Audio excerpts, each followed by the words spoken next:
The back-to-back champions appear to be retaining some very key pieces of their coaching staff, and in this video, I'll share why that should terrify the rest of the league. On top of that, we got to talk about the 49ers not understanding the overtime rules, Corndog 2.0, Andy Reid not bothered by his quote-unquote sideline altercation with Travis Kelce, Nick Allegretti playing most of the Super Bowl with a painful injury, and much freaking more. But first, how about those?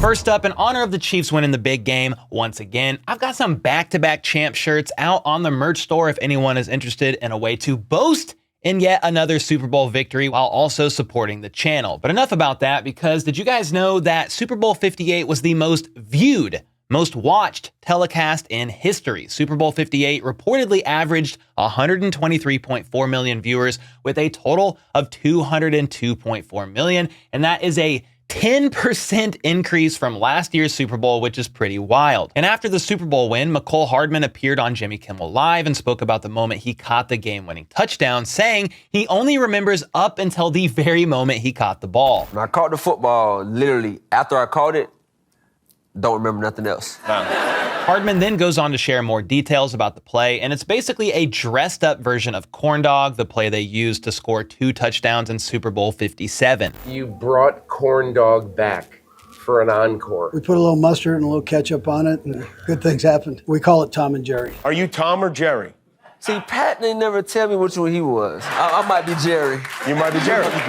They thought the 49ers would cover the Corndog aspect of the reverse motion, so Mahomes also had the option, which was most likely the primary option, of shoveling it to running back Jerick McKinnon, but Nick Bosa blew up the option to McKinnon. Pat has a read, and we built Corndog in saying, well, they'll, for sure they'll cover Corndog. Because usually they'll go to the running back. I'm not going to lie, because it's, he'll loop around, but when he threw me the ball, I'm like, yes. So hey, thank you, Nick Bosa, for that one. Appreciate it. I talked about this a bit in the Super Bowl recap video, but one thing people were not happy about, Super Bowl win or not, was the fact that Travis Kelce went up to Andy Reid, bumping into him and yelling something along the lines of, "Keep me in the game," immediately after Isaiah Pacheco fumbled inside the 10-yard line. For whatever reason, it appeared that Kelce was not a part of that package. Noah Gray was out there instead, blocking in the area where Kelce might have been blocking, and he was like, yo, next time, just put me in the game. Either way, Kelce doing that was not cool in the moment, yelling at your head coach. We all know that. But after the game,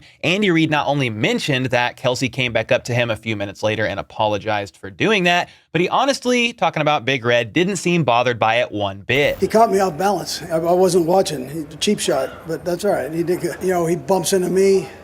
I get after him, and we understand that. He was really coming over just put me in, I'll score, so that's really what it was. The part I love is he loves to play the game, and he wants to help his team win. I mean, it's not a selfish thing. That's not what it is, and I understand that. So there you go. Andy Reid is not bothered, and that's why I'm confused why so many people are freaking out about it. This isn't the first time something like this has happened either, with Kelce shoving ERIC BIENIEMY on the sideline a few years ago. But again, immediately apologizing afterwards, regretting doing that in the heat of the moment, which is why I wouldn't be surprised to hear Kelce speak about it on the next New Heights podcast, where he will most likely apologize on there as well. Right or wrong, this is the kind of relationship these two have, with Andy Reid even checking Kelce on the sideline earlier in the season. And tempers flare, tensions are high, it's the Super Bowl. I was 10 years old playing soccer, yelling at my coach, which not good, but I'm just saying when you're competitive and you want to win, sometimes emotions get the best of you. But hey, what do you guys think about this confrontation? Is it a big deal, a nothing burger, or somewhere in between? Let me know either way in the comments down below. And then apparently the 49ers did not know the overtime rules. At least that's what 49ers fullback Kyle Juszczyk made it seem. You know what? I didn't even realize that the playoff rules were different in overtime, so I assumed you just want the ball because you score a touchdown and win, but I guess that's not the case. No, we haven't talked about it, no. And that bit of info is pretty crazy to me, which is exactly what Chris Jones thought about it as well. They're crazy. They're crazy. With the new rules change that both teams are able to receive the ball, I would definitely kick the ball, try to stop the other team, hold them to 3, or make them punt, and then all I got to do is kick. kick a field goal. This is why many were surprised when the 49ers opted to get the ball first, especially considering the new OT rules for the playoffs with both teams getting a chance to score. So you had one team that didn't fully understand the rules of the most important period of their careers, overtime in the Super Bowl, yet the other prepped and rehearsed the scenario for weeks. These two teams are not the same, which is exactly why the Chiefs came out of this game on top, with San Francisco falling short to them in the big game for the second time in just 4 years. All right, did you guys know that offensive lineman Nick Allegretti played most of the Super Bowl injured? A painful injury at that. That's right, the trusty veteran who was already stepping in for the injured Joe Thuney actually completely tore his UCL in his elbow in the second quarter of the Super Bowl. Tom Pelissero shared yesterday that he got an MRI and it revealed the full tear. And in spite of that injury, he still played all 79 snaps on offense, which is insane. I mean, I am no doctor, but that had to hurt like hell. And the fact that he still balled out after that, incredible. This man is an absolute dog who is now also a 3-time world champion. Patrick Mahomes called Allegretti a beast, saying, "We told him we needed him out there and he didn't miss his snap."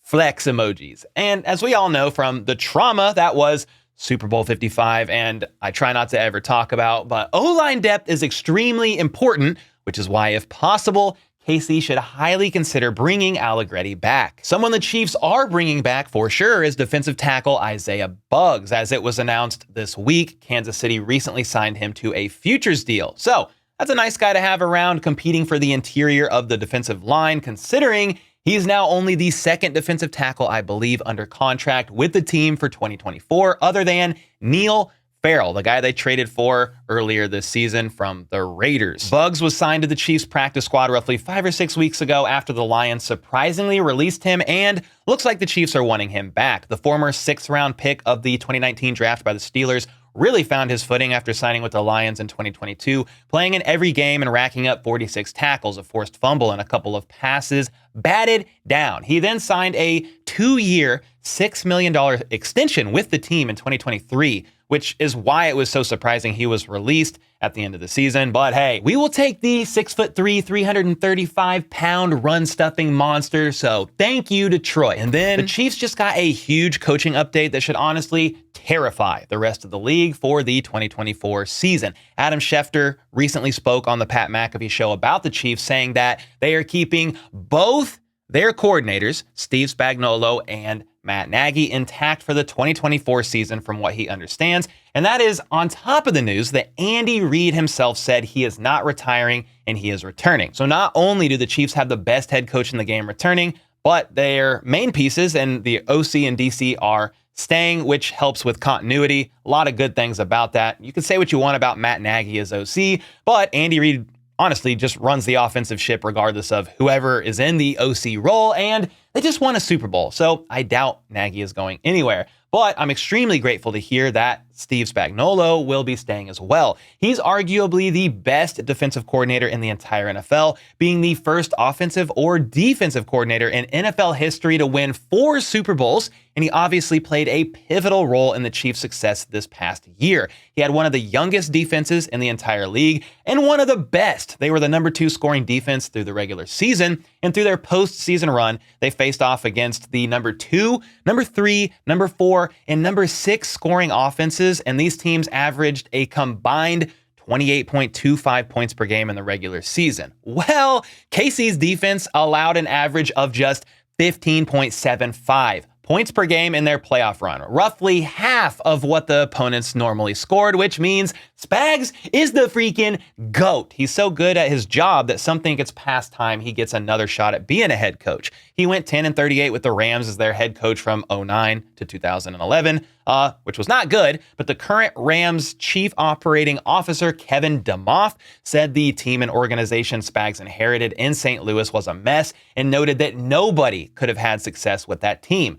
And obviously, if Spags wants to get another shot at head coach, he'd quite possibly get one, but I selfishly hope he stays in KC with Andy Reid and company and keeps stacking up even more Super Bowl hardware. And the positive coaching news isn't even done. This is a pretty key one to me, because even though defensive line coach Joe Cullen drew interest from a couple teams for their defensive coordinator position, as well as at least one college team, Adam Schefter then said, even their defensive line coach, Joe Cullen, very quietly last week, they get an extension done for him to make sure he doesn't leave. and this is great news because Cullen has been incredible for the Chiefs defensive line. For example, before Cullen in 2021, KC averaged 1.82 sacks per game, totaling the season with 31. Well, the next season that Cullen got here, they averaged 3.24 sacks per game, racking up 55 total. And this year, they had 57. Of course, those aren't all from the D-line, but even Chris Jones himself said that a lot of the D-line success is largely due to Joe Cullen and his coaching ability.